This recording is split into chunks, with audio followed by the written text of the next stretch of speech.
Well, good morning, everyone. It is 11 o'clock, so I think we will go ahead and get started. Welcome to the Engaging with Virtual and Online Student session. My name is Sarah Arneson, and I'm a director at the Wisconsin Technical College System office. This session is being recorded, and there will be Q&A time at the end of the session. So please share your questions in the chat at that time. To turn on captions during this session, click the three dots at the top of the meeting, then click on Language and Speech. Turn on Live Captions. For more information on live captions, please visit the Microsoft support link that I just put into the chat. Resources and recordings will be available on the WTCS Faculty Summit site, and our goal is to have the recordings and resources uploaded within the next week. You all will receive an email when all of the resources are available. As we get started, let's just take a moment to review the session expectations. We're very excited to host the third WTCS Faculty Summit, and we recognize many of you are taking time out of your busy work and family time to be here, and we want to make the most of our time during this session. Please share your questions in the chat, and we will address them at the end of the presentation. At the end of the session, we'll be putting a link to an exit ticket in the chat asking for brief feedback on the session and encouraging you to share one action step that you will take based on the information that's shared in today's session. And now I'd like to turn things over to our presenter, Mitch. All right, thank you very much. Good morning. I'm going to share my screen here along with some sound. I do have some engaging content, and I want to make sure that as I do this, we get it loaded up. I'm going to hide this momentarily. We'll get to that in a second. All right, welcome to Engaging Virtual and Online Students. I am Mitchell Zlokowski at BTC. I go by Mr. Z. Mr. William Walsh is not going to be able to make it today. He is attending a funeral, but I said, hey, buddy, I can step up. I got this. I will run the entire presentation in my way. And when I say in my way, I want to just let you guys know that I happen to be a character. That's why I got a little avatar here because, well, as my students and my coworkers can contest to, I definitely do have my personality that comes through when I teach, when I do anything in life. So I didn't share any objectives. What we're going to do is I'm going to talk about what we've learned. I'm going to talk about what we've done. I'm going to talk about what worked out and maybe what didn't really work out so well. Mr. Walsh and I come from a law enforcement background. He came from 27 years of law enforcement with the Milwaukee Police Department when he retired in 2019, and then he came to BTC. I came on BTC about the same time. After about 13 years of law enforcement, I still work as a part-time officer to bring a little street cred to the classroom. We were replacing two full-time faculty, which were the only two full-time faculty, after 24 years and 19 years collectively that they had been at BTC. So for us, we kind of had some big shoes to fill because we had a lot of institutional knowledge that left with them. But the cool thing was we had two new, fresh individuals coming into the program to kind of make it what it was. About a year into our career at BTC, we had COVID happen, and we had to pivot pretty quickly. So the content from today's presentation is going to come from the Northern Illinois University website. They do have an article. That's where a lot of this has come from, but it's also come from the two of us. Yes, that is me wearing a reindeer onesie for our winter carnival. While I was representing the Criminal Justice Association, and Mr. Walsh, being a Marine himself, is with the Veterans Club at our winter carnival just a couple years ago. All right, so now we're going to get into who we are with this engagement. So I was trying to look for a definition. The definition I got from Oxford Languages was charming and attractive, which we might be to some, but that's not what I'm looking for here. I went to Merriam-Webster and I saw it's like having an often mysterious or magical power to attract. Not quite, but a little closer. Finally, in the second definition, we have holding the attention or provoking interest. So for me, it's not about the students engaging with me. It's me engaging with them, and then in hopes that they will have their attention held, they have their interest piqued, and they will then go ahead and do more of the activities in that virtual or the online aspect of things. So COVID hit. Mr. Walsh and I were trying to find ways to engage students who had the option to be virtual, be online. And we ended up doing a little fancy like from Walker Hayes dance in class. And just to kind of kick things off here this morning, I would love to share that with you. Have you guys heard this before? You might have heard this before, but you haven't seen this before. Ever.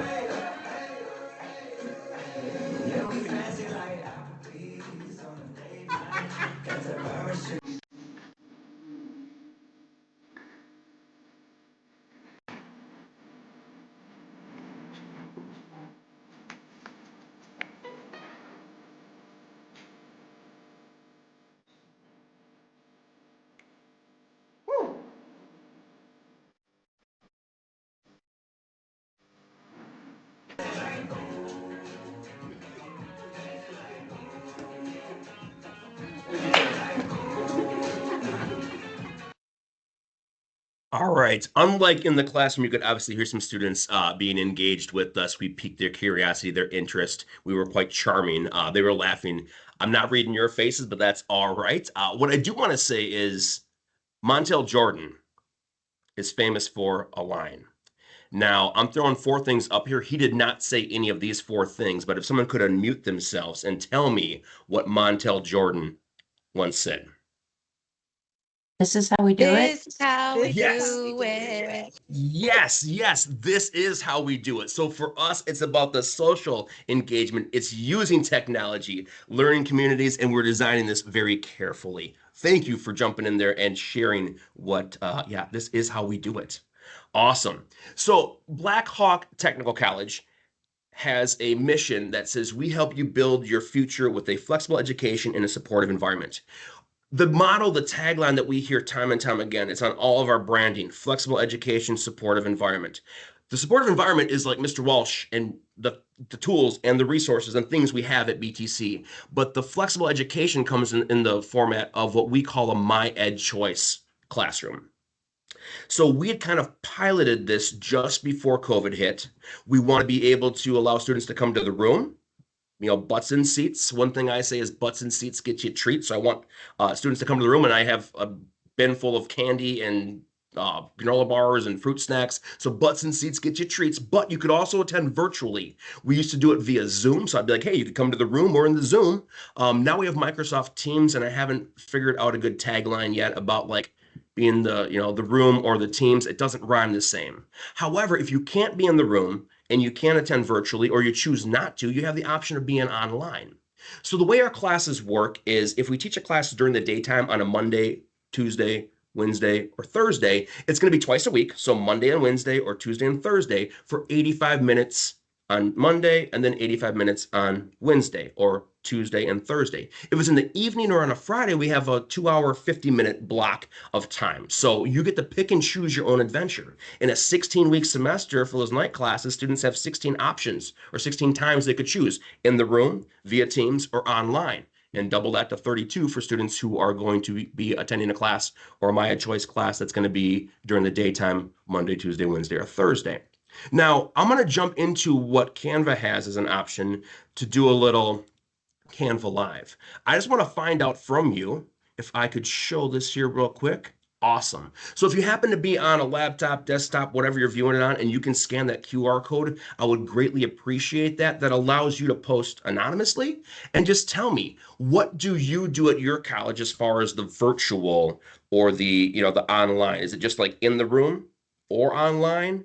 How are your classes offered as far as the format? Just type it up here. We'll get a couple of responses here so I can kind of feel where you guys are coming from.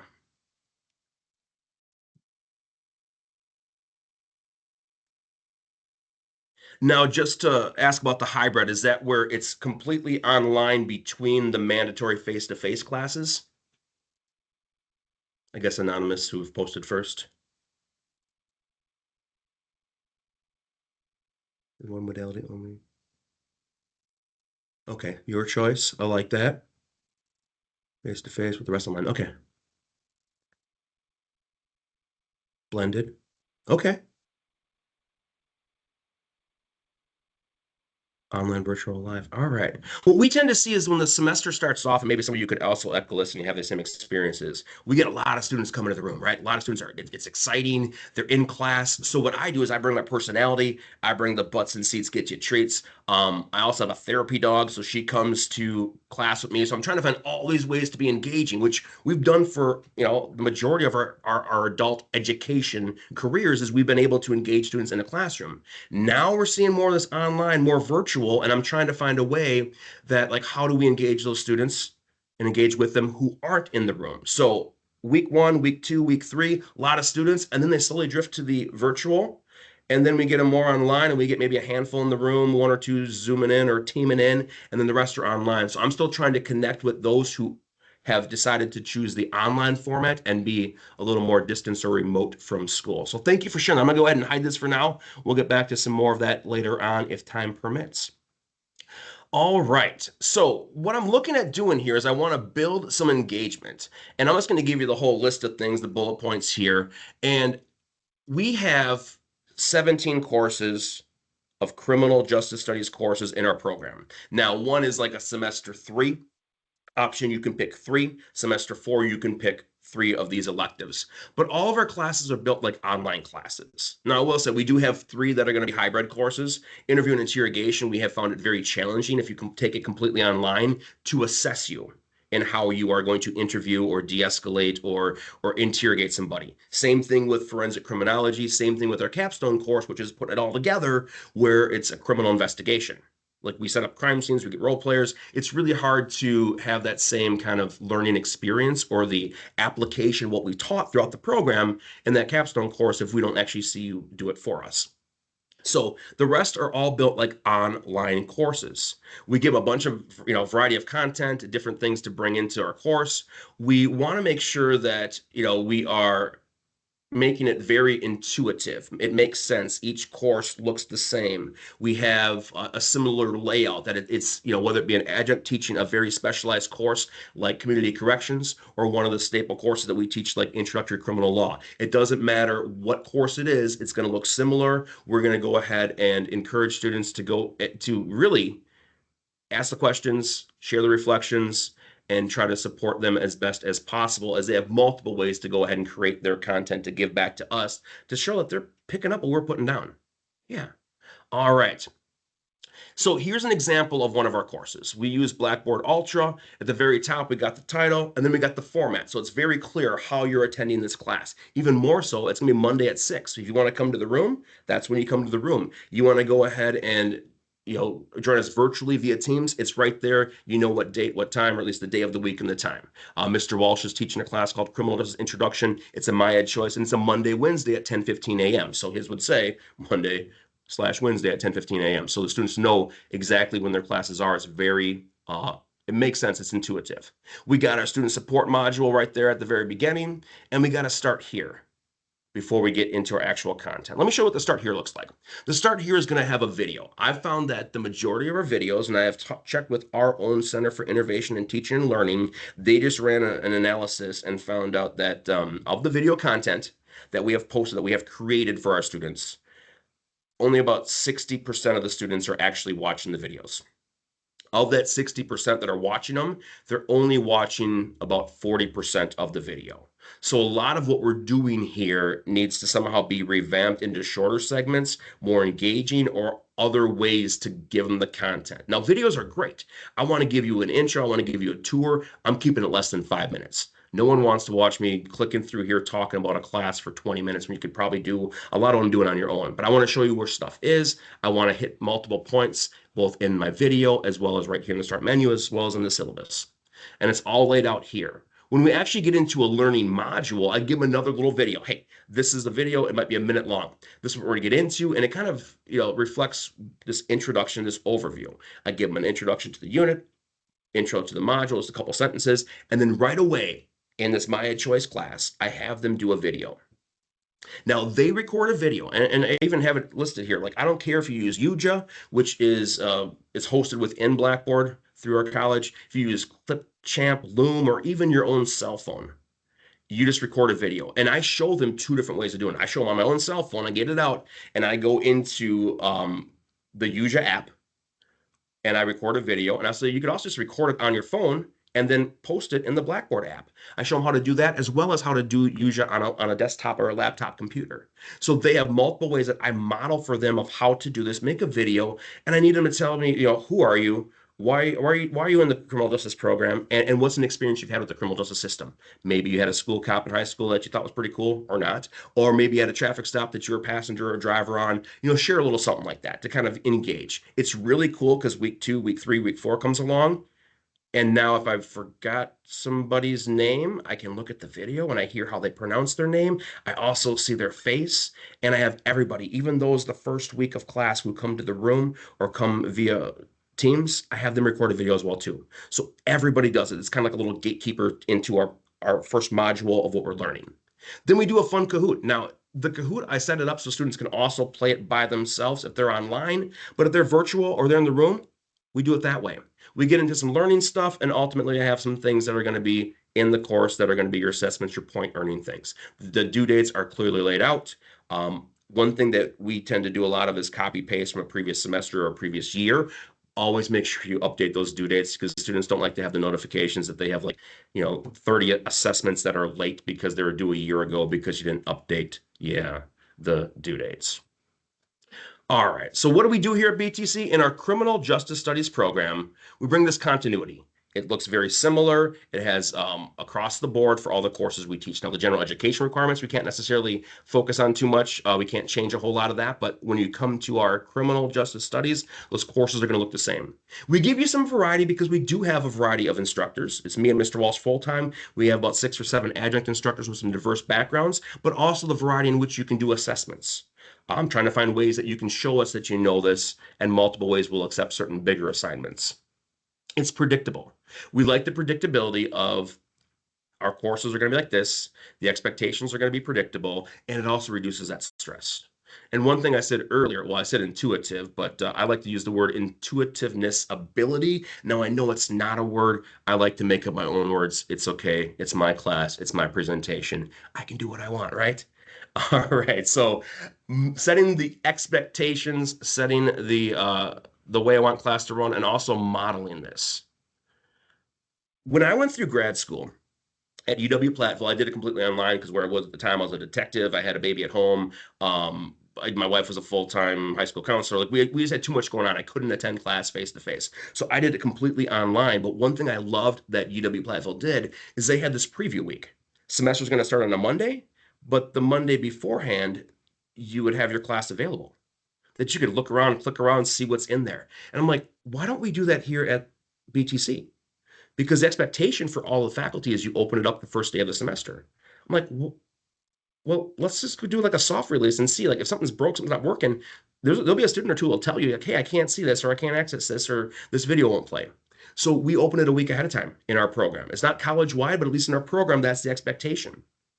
We want to make sure that we always update those assignments, that we don't have stuff from 2024 or the previous semester. We want them all current with the due dates and times, or we just go ahead and delete them all and add them in as we go. But anything in there needs to be accurate. With my office hours, my office hours are actually in the classroom. I don't spend a whole lot of time in my office because I want to be accessible to students, not like hidden in a building in the back cubicle. So I prefer to be in the classroom, but I say, hey, this is your time. If you see me working on something, I will stop that and help you because this is office hours. This is my expectations to be here for you. And then put it in multiple places. I look at it as more guiding, less obstacles. I am not trying to build this American Ninja Warrior course. Instead, I'm going to say, hey, here's the path. I'm going to guide you through it. I thought about using an image of like the TSA, like line that you go through like a little cattle gate, but I thought, you know what? Sometimes we don't have great experiences flying or traveling. I'm just like, you know what? Winding road. Nice and easy out in the country. You can see what's coming for the most part, but you know it's going to be this back and forth. Do this, then that, then this, and we're going to help you through. Not a bunch of obstacles in the way, not a bunch of barriers. When it comes to creating an inclusive environment, I really think it's important to get to know your students. And for some of us, it might be a little challenging depending on what kind of program you're in, or how big the program is. But I like to get to know my students, and that's why I have them do that first video. Every class we have, in that very first module, they're doing a video about who they are. And then the questions asked are about maybe that particular class or something in that class. I teach a class called Intro to Juvenile Justice.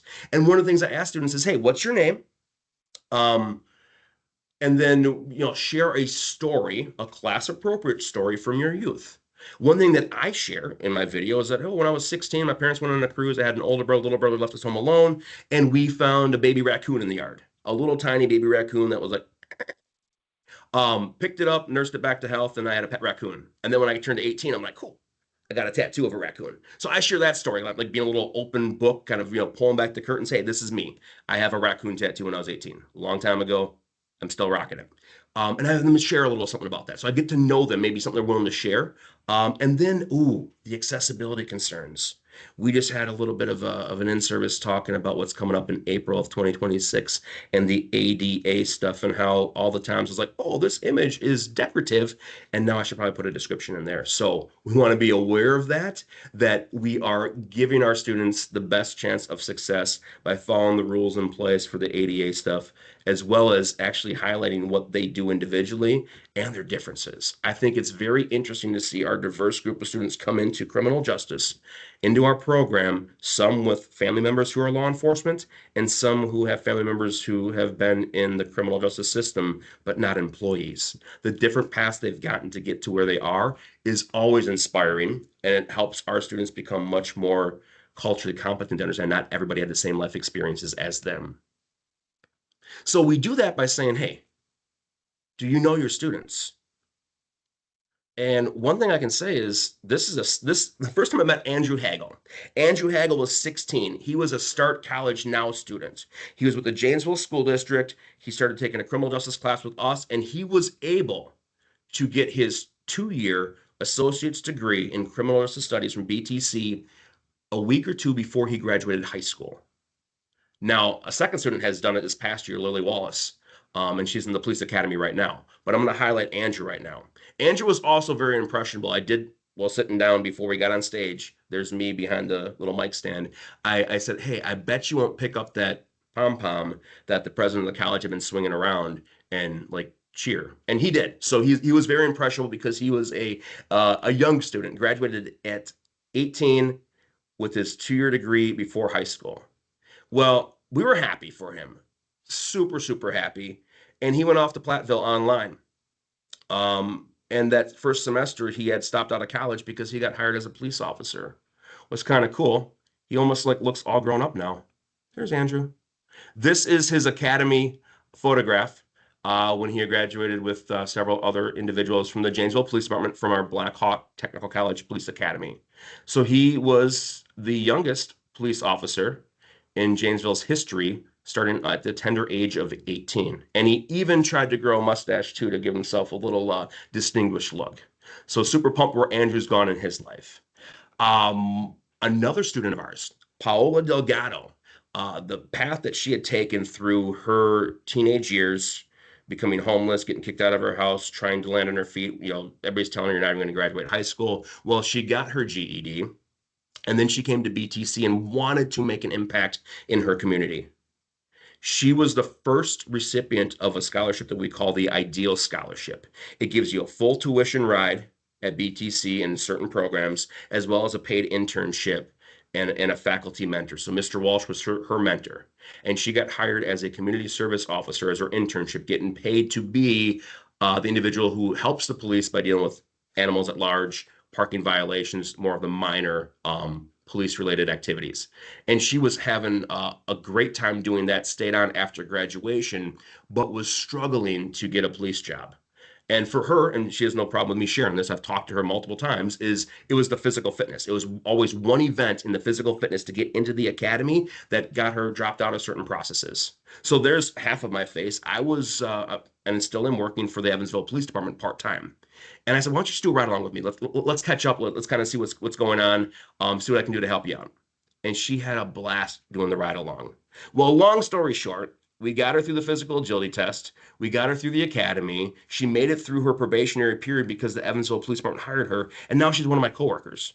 What's really cool is I have a couple students that I work with in the police department, and I have numerous students across the whole entire county that when I log into the system, I'm like, oh, hey, Janesville PD, town of Beloit, town of Milton, town of, I'm sorry, city of Beloit. I end up seeing all these students that I have trained, which kind of almost scares me. It makes me feel old as well in the short 6 years of being a criminal justice instructor.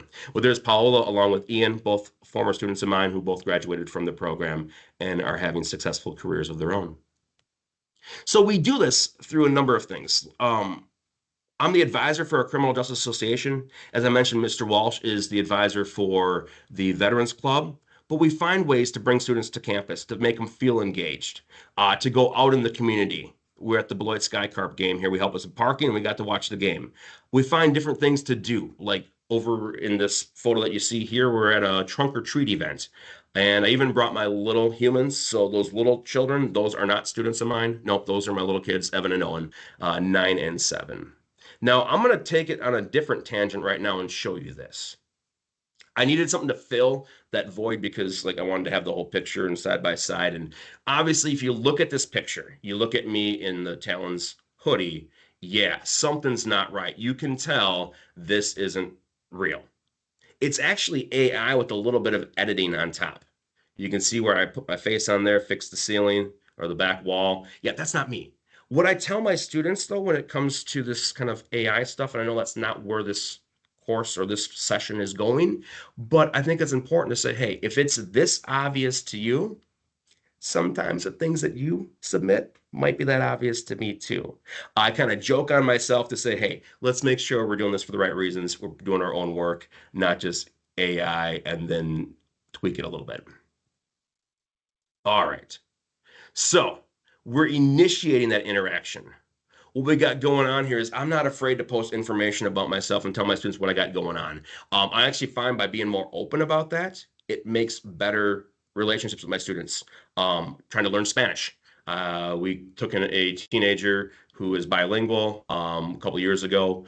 And in order to connect with his parents, I was able to try to speak some Spanish and using Duolingo and Babbel. So I talk about that and I found out, whoa, like my students are really engaged with that and they help me practice that.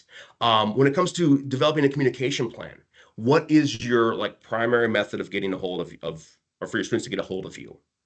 I have also found too, though, when students become disengaged, if they're not logging into the class, they're probably not going to respond to an email.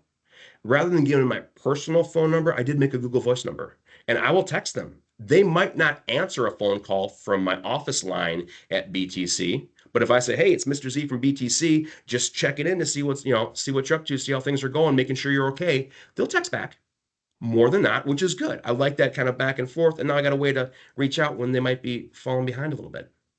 Videos, make them short. If something takes 30 minutes for you to cover, I don't know if someone's going to watch the whole entire 30-minute video. Maybe break it down into, a 10-minute, 10-minute, 10-minute, or if you can make it shorter, hit the main points. Make the video short. I think we're still seeing some faculty at our institution who are, I'm just going to record the lecture and then I'll post it for everybody who wasn't there. And it's like, that's the majority of the class. Are they going to really sit and watch an 85-minute video or that almost 3-hour video from a Monday night class? Or is there a way to bring them all on board? And I take the first 5 minutes of class. I'm recording via Teams for students in the room. Hey, it's Mr. Z from BTC. This is going to be week number 3. And what we're getting into today is this. If you think about last week, this is how we get to here. And this is what we're going to be previewing here. And I cover it short, sweet. Everybody gets it. And I cut that, trim it, and I send it out in an announcement. I don't give them the whole thing to watch because a lot of the stuff we do in class, they're going to do online in their own engaging way. When it comes to feedback, you got to be on top of that. Give it to them more than not. Students want to know. They might need a little attaboy, attagirl pat on the back. Make sure that we are reaching out to them, both with the feedback, but also if they might be struggling. We've been using Starfish for a while, and now we're going to Advise. So we're learning a new program as far as how to keep in contact with students and not have them slip through the cracks. So identify those who might be struggling and also allow for some of that flexibility and leniency within your program. All right, so I talked about, do you know your students, but do your students know you? I show them here in my instructor bio this beautiful picture that is not me all jacked up on who knows what AI created, but I talk about myself.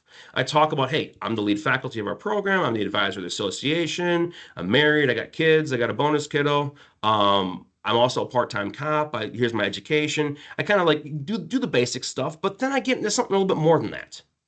I talk about what I've done in my career. I was a canine handler. I was a detective. Got to do some cool things. I also talk about Bailey, our golden doodle, who's a therapy dog. Then I talk about Olive, who's now 6 months old. That one day, hopefully, we'll train her to be a therapy dog as well. My wife's a high school counselor. Bailey goes with her 3 days a week. Comes 2 days a week with me to campus. I fly fish. Tie my own flies. I caught a koi. Yes, in a trout stream. I saw the koi. Got him to eat a fly. I think it's pretty cool. Share something cool about myself, talk about Mr. Walsh and me, assembling this awesome crew, this excellent crew of criminal justice professionals. And you got this, we got you. A positive message and a little bit more about me. By doing that, I think we're able to also allow our students to interact with each other and create what we call a learning community. Not only am I making videos for the students, they're making videos for their online discussions. Also, for some of you, you might see that as a way of, even if you happen to, I guess, artificially intelligently create the information, you still got to own it by saying it. It's not just copy paste, submit to a discussion board. You got to go ahead and in the video explain what it is. I always like to have students apply stuff. I don't care if you can remember, if you understand, I want to get you to that level of applying. When they're attending virtually, Zoom had this, Microsoft Teams has this, I send them to a breakout room. Whoever's online, if I got several students online, I break them up into smaller groups. Boom, go talk about this. The expectation is when you're teaming in or you're Zooming in, you're virtual, I don't necessarily need to see your face for the class, but when we are going to talk, put your camera on. Make sure you clean up the background if there's something, dirty clothes, whatever, but put the camera on when you talk to your peers in the breakout room. And if there's not enough students to have a good conversation in the breakout room, I find somebody in the room and say, hey, you got your laptop, would you be willing to go ahead and jump in the hallway at one of the tables, one of the booths, and join with them virtually so you can have a conversation? And then we kind of do that peer-to-peer learning that isn't just oh, you're the only person online. Well, think about it and share your own thoughts. No, we give you somebody or a couple people to go talk with you to feel inclusive of what's going on here. I have yet to do a full-blown social media account for the instructing stuff, but I think I'm getting closer. I think I want to get to the point where maybe some of the stuff I'm doing is going to be on an Instagram, or I don't know about TikTok. I always talk about the tickety tack or the snappity clap, making fun of me being a little bit older and the social media stuff. But maybe an Instagram thing where I can make some more engaging stuff and have another way to add some kind of filters or pizzazz to what students are viewing. Haven't quite done that yet. So do you know your students? Do they know you? And then do you know your team? The cool thing is with me being the sole presenter here today, I don't have to go ahead and toot my own horn and feel like I'm bragging about myself, but I am going to brag up on Mr. Walsh. Mr. William C. Walsh Jr., husband, father, grandfather. He has a biblical studies degree. He has an undergrad degree in sociology, and then he's got his master's degree in adult education. He is a published author. Yeah. He has a trilogy that he's written. He's got one book that's published. He also invented a board game, Triumphant. I got a copy of it. Me and the boys play it. We have a blast with this. He is a patent holding inventor of the harpoon lure. He created this. Now, for any anglers in the session today, crankbait enclosed, but little slits where hooks come out when you set the hook. You pull the pin, the hooks come out, boom, harpoon. I'm probably going to lose him as a full-time faculty member if this thing takes off like we think it will. But then again, when he came to BTC back in 2019, he said 3 to 5. 3 to 5 years he's willing to go ahead and put in because he's already retired.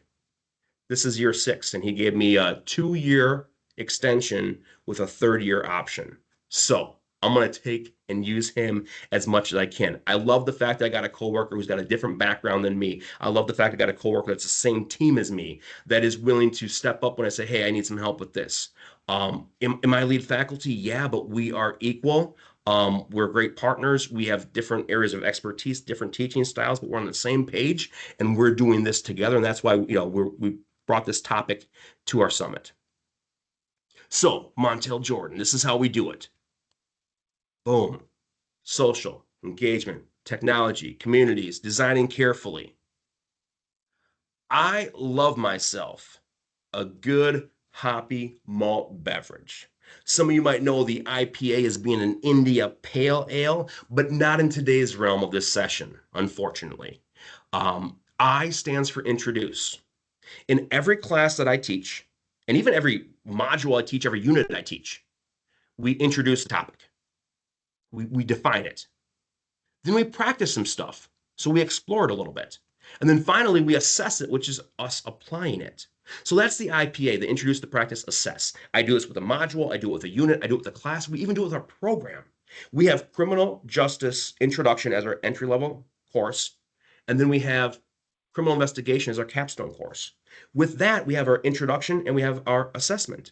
In between, we got all the other classes where we practice this stuff to make sure we hit the target program outcomes for the criminal justice studies program. All right, and I see I got 10 minutes left here, so I'm good to go. I will continue on with a couple more things here before we lead it up to questions. The techie stuff I use, we have Blackboard Ultra. So we went from the Blackboard Original. All of our courses are converted ahead of time to Ultra. And that's been a kind of an eye-opening experience to say, hey, this can actually flow much better than this kind of older version of what we had. With the breakout rooms, Zoom had them, Teams has them, Canva, just using something like that Canva Live, I thought was really cool to just kind of interact, engage a little bit here. So I got a couple other things here. You've probably seen a lot of this stuff. Yes, I use Kahoots. I find Kahoots to be a cool little fun game to play. One thing that I find myself doing is I have the Temu app, which is that direct from China. I'm willing to compromise my own personal and financial information if it brings a smile and joy to my students. I get stickers, little cop car stickers. I get little trinkets, little 3D printed animals for super cheap. I got a bunch in the room, and we use those as like Kahoot prizes. And if you're virtually, hey, next time I see you on campus, make sure you hit me up. I got a supply of them, and you'll get your little 3D printed animal. One thing I do want to talk about here with the techie stuff. Chat GPT, AI technology, rather than kind of like, ooh, like I don't want my students to use that. I would rather have my students use it in a responsible, ethical manner, and I model that for certain things. And I make it clear when I'm like, hey, I want you to go ahead and explain this in your own words. Don't be looking it up. I've been taking certain things like longer sections of readings that we do in class, and I threw it into Chat GPT and said, hey, could you go ahead and make a rap? Like a rap for me in my classroom. And I got my work profile that I tell Chat GPT I'm a criminal justice instructor. I teach classes, at Black Hawk Tech, so it already knows. And I put in this longer chunk of stuff, and it created this thing called Miranda Flow. So the Miranda warnings. And it even titled as Mr. Z and the CJ crew. So what we do is I'll make this in class. So those in the room, those who are virtual, will go ahead and take the content and find a fun way, even a little goofy, silly, to go ahead and share the content, but then we break it down. So it's like, here's the hook. You got the right to stay silent. That's the start of the show. I'm not going to keep going, but you can see where this is going, right? So, and then after we get to the end, it's like, okay, so what does that mean? The right to stay silent. Okay, right to remain silent. Anything you say can and will be used against you in a court of law. If you're in custody and the questions flow, better read those rights before the talk can go. Okay, so you got to read them before the questioning, because if you don't, that confession, it won't hold. Oh, it gets tossed out of court. That's part of like the whole checks and balances. You have these constitutional rights, and if you don't read Miranda, then you can't use that evidence in court. So we break it down and talk about it, and every now and then Chat GPT can be wrong. So I also point that out too and kind of show there are some limitations here. So this was for a criminal procedure class. I also did it in an intro to juvenile justice class. And as you can see here, it's Mr. Z and the CJ crew again. We're talking about rehab over retribution, trying to rehabilitate somebody versus punish them. And that's what the juvenile justice system is. So we went through it. I did the intro, and I asked students to volunteer and go ahead and do a couple bars. And we kind of goof on ourselves. I make a little video clip available for those who weren't in the room or in the teams, and kind of let them decide if they want to watch it. But otherwise, you could read this, or here's another way to engage with the same content. Again, variety. We utilize data. We try to SARA the data, scan, analyze, respond, and assess. And then I have students use AI to assist them in making some kind of a response. So we looked at, hey, go pick a community where data is being reported. Students scanned it, analyzed it, and responded. And then I said, okay, as part of your response, let's now make some kind of a flyer. Let's now make some kind of a brochure, some kind of a handout, something that could be used on social media to help combat the crime problem that you found. And a student created, don't steal or you'll get steal. Now, AI created it, but the student kind of customized it a little bit. And I'm like, that's kind of cool. I'm going to use it today and show this. So I have students, I model how to use it responsibly, and then I have them go ahead and engage with it as well too. And we kind of see who comes up with like the best flyer. So it's not a hand drawn or some kind of like Word document or paint, document that's got some, generic stuff. Like make it cool, make it pop. All right. Coming down to the end here, Blooms, I talked about, I don't care about the remember, the understand. If I can't get you to apply, I'm not doing my job. I need to go apply or higher on the Bloom taxonomy. I'm looking at students being able to take what we've shown them after it's been introduced, it's been practiced. Now we need to assess you on it. I want to get you to an application level. Again, I think it's much more engaging to show, hey, if I guide you through that winding path, that road, here's what we're getting into, and now you take the road. Not these barriers and obstacles. We can get you to the application much easier. And then really we got some good learning going on there.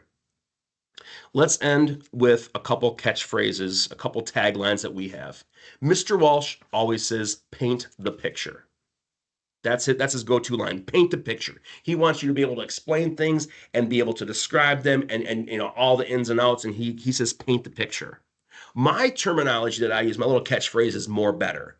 I know it's not grammatically correct, but part of what got me into instruction at the college level is I was a field training officer. I'd been a police officer, but I wanted to make a greater impact on the future generation because I knew we could be more better. We have definitely dropped the ball and failed multiple times in a very public manner and in a manner that hasn't been okay in the criminal justice profession, and I want us to do more better.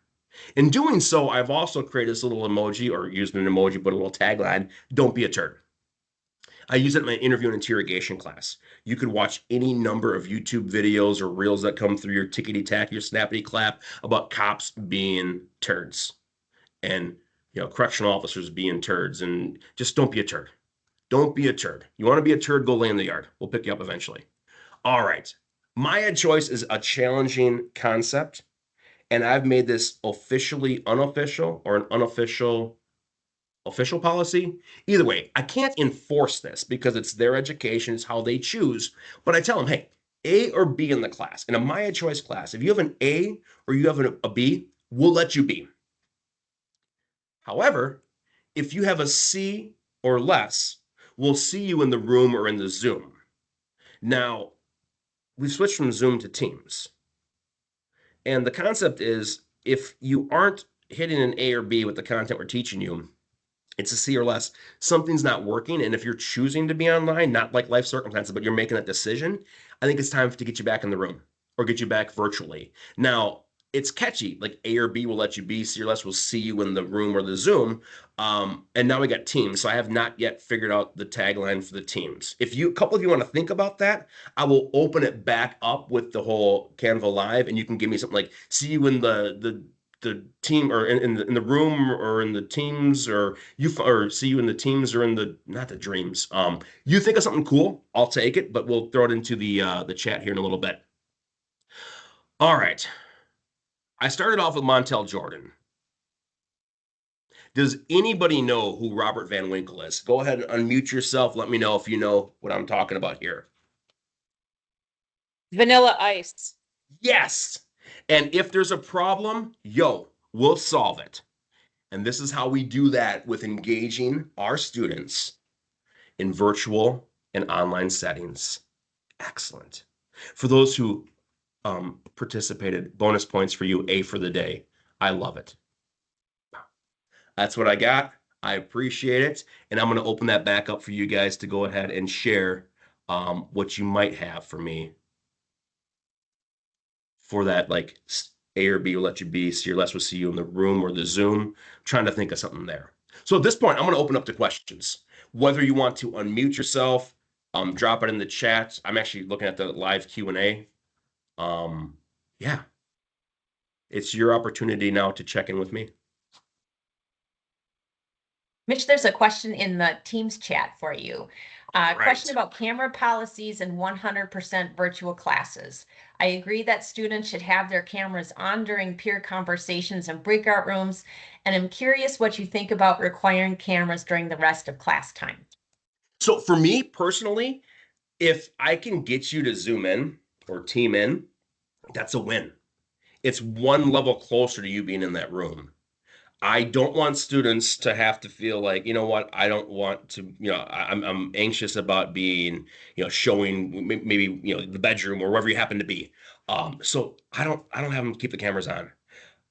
I ask, I ask that they turn their cameras on when they go in the breakout rooms and chat with each other to make it a little bit more engaging. But, if you're there, there's a good chance, just like in the classroom, I'm going to call on you. I'm going to talk to you.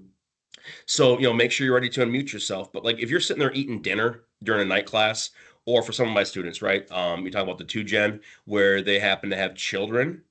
Last thing I need to watch is their child, maybe potentially misbehaving or, them, trying to engage with the child, but also in class. Hey, the fact that you're there and you're listening and you're remotely there, I'll take that as a win.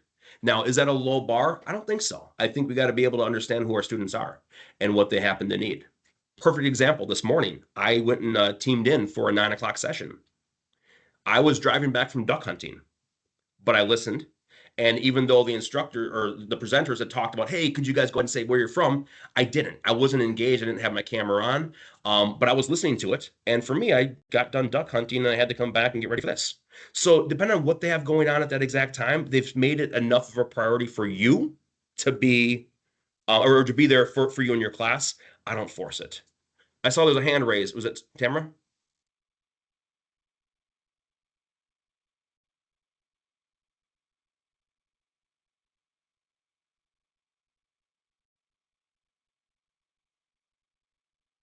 All right. We got a hand raised. Go ahead. Tamara?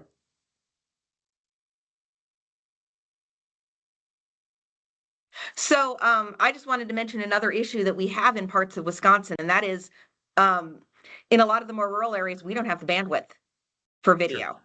Mhm. The college on campus, we got plenty of bandwidth, but like even in the town I live in, if I have multiple people on Zoom, it's going to crash. Some people aren't going to be able to get the bandwidth to get their videos going. Okay. Which, yeah, I think is something to take into consideration if there happens to be that challenge. And I think of like BTC even has like Wi-Fi hotspots, but again, like there's only so many, and there might be a deficient, or there might be some students who, even if they came in and said, "Hey, I need this," like we don't have enough to supply them. So that's something to consider too. The fact that they're willing to join and be there at least to converse and have a conversation, I don't make it a requirement. I try to meet my students where they happen to be. We have another question in the chat, Mitch, from Gita. I apologize if I mispronounced your name. The question is, how do you encourage online async students to attend office hours and to form study groups instead of being isolated? So what I have done is I've made my office hours both virtual as well as in person. So I just, hey, here's my Teams link. Just go ahead and give me a call. Or with the Google Voice number, if it's like, hey, is there any time that we could chat about something? I'll just give them that. Let's go ahead and call. Or with Teams now being our phone numbers as well too. I just put the headset on and call them from wherever I happen to be. So I try to be flexible that way. Um, as far as the office hours, yeah, I'm flexible with that. At least virtually, let's talk. Now the study groups, that's going to be a little bit more challenging. It all depends on and who is in the class and what kind of a cohort you got coming through and what kind of students are engaged. I try to find more things on campus to do with the Criminal Justice Association, to the outreach stuff, make it fun, to kind of build those relationships. And I think too with the videos, if you happen to post a video and you can see a face, hear a voice, you might feel a little bit more comfortable talking to that student at some point. Um, so it's something just also to consider too, as far as where, it's not the same two friends that can make other friends too and maybe build that group.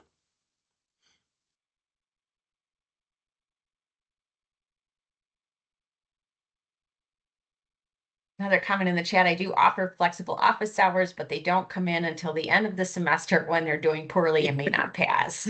Yes, Mr. Z, what can I do to pass the course? Now that we're in like week 13, 14 of a 16-week semester, what can I do to pass the class? Well, the answer is you should have been here the last month.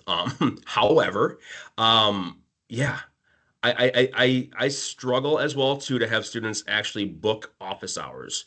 But what I find is if I'm reaching out to them, I always ask, like if they haven't been attending in the room or virtually, and I see that they're struggling, I'm going to reach out to them like, hey, I'd like to connect with you. And I just kind of keep it vague. Is there any chance you can make it to campus? And they're like, oh no, I got this. Okay, what time's good for you? We could go ahead and do a phone call. And I try to put it on them so they don't have an out that the only way to talk to me is to come to my office or come to my classroom. So if there's students who are in virtual land and they do attend that way, but they might be struggling, I'll just ask them, hey, can you just go ahead and hang around after class and then maybe just, kick everybody out and have a conversation? Or if it's someone in class, it's so much easier. So I will reach out to them and say, hey, we need to connect. How can I do it? What time's good for you? And then kind of work my office hours around that too. Thank you. And I know we are nearing the time, or we are at time. I would like to just thank you, Mitch, for sharing your expertise with all of us and presenting today. It was a very interesting presentation, and just based on the comments that we're getting, lots of engagement here today.